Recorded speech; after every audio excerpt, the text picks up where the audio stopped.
Hi, welcome to SBR Videos. I'm Peter Loshak. We are previewing week 1 of the NFL season right now with probably our most controversial guest of all times on our NFL handicapping videos. He comes to us from VegasKillers.com, and his name is, he goes by The Shark now. The Shark. Thanks for being back with us from VegasKillers.com. Hey, thanks for having me, Peter. Appreciate you. All right, okay. Now, The Shark, you are you're probably our most controversial, handicapper. We get a lot of posts and questions on YouTube about you. A lot of people, semi-slamming you, questioning you. You claim that you bet, $25, sometimes $50,000 a game. And the question is, again, I've asked you this many times. I'll ask you again. First of all, is that true? And then second of all, if it is true, then why are you still selling picks? Why do you still have a website? Why are you still a part of VegasKillers.com? Why wouldn't I, Peter? Why wouldn't I still sell picks? It is true. I do send you screenshots every week of these plays. So, I mean, it's not like I'm just sitting, you're not just, not seeing any kind of proof. Like, there is a screenshot. There is a ticket for these plays. Also, too, let me give you some good advice, Peter. Okay. If you can make 6 figures doing something that you love that doesn't take a lot of your time, I recommend you do it. All right, so, $25,000, $50,000 bets. Shark Harrison, do you ever stake anyone? Does anyone ever ask you to stake them?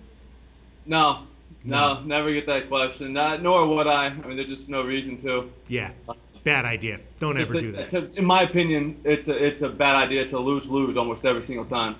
I hear you. I was going to ask you to stake me for CFL, but yeah, all right, forget it. All right, Shark Harrison, we're going to discuss Cleveland and Pitt right now. That's the week 1 game that you're going to take. Pitt is a 6.5-point favorite. Pitt has there's a lot of positives for them this year. They've got a lot of speed on offense and defense. It's looking like their offensive line might be a lot better this year, but 6.5, a little bit of a high line for a week 1 line. Total is 40.5 or 41, and DSI actually has 40. And I'll admit that I'm leaning towards the over there at 40.5, but the total doesn't seem to be moving much. In fact, if anything, it seems to be going down a bit. I think I saw 41 before, but I'm thinking that Pitt's offense might be significantly improved this year. So in that case, low total, maybe you take the over. But what do you like here, Shark? Peter, week 1 is always about perception. Right. Always. Yes. We think we might know what we're going to see, but we haven't seen any of these teams play yet this year. Nothing. Like maybe the preseason, but preseason, you and I both know, means nothing. A good example is last year with Jacksonville and Kansas City. The Kansas City Chiefs were a 3.5-point favorite in Jacksonville in week 1. Just because the perception was that they had a down year the year before, they had a new coach coming in Andy Reid, and that they might hit a speed bump. Jacksonville had the same kind of thing going. The perception was Gus Bradley was there and was going to turn things around, and they were going to be competitive. That game ended 28-2, Kansas City. They destroyed them. And can you imagine what that line would have been had they played week 6 or week 7? Right. That would have been a 10-point line easy. So you get some value in week 1 if you can just find a game where the perception does not meet the reality. We found one here with Pittsburgh and Cleveland because the perception of the Steelers is that they had a down year last year. They didn't make the playoffs, which is, for them, that's a down year.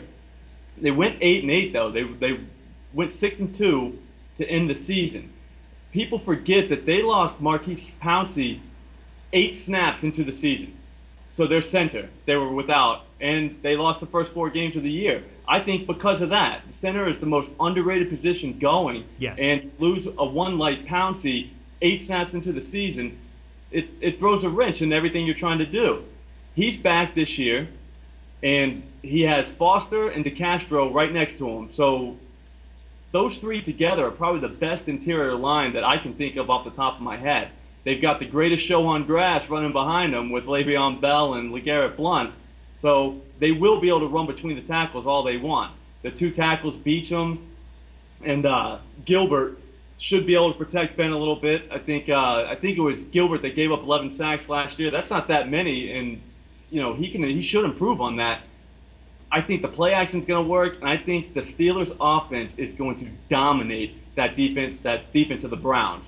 I think that Jim O'Neill did a good job in Buffalo last year, but he had Marcel Darius and Kyle Love on the defensive line. He doesn't have that luxury anymore, and everyone knows that if you can't get to the quarterback, then your secondary is about as good as your pass rush in that situation. So I think the Steelers put up at least 30 on these guys, and I could see your over hitting, but I'm going to say that Pittsburgh -6.5 is my favorite play.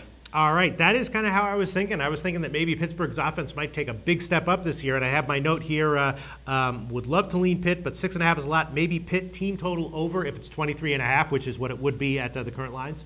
Yeah, no, that's a great idea, Peter. Actually, in the offseason, I recommended the over 40 to my existing client base.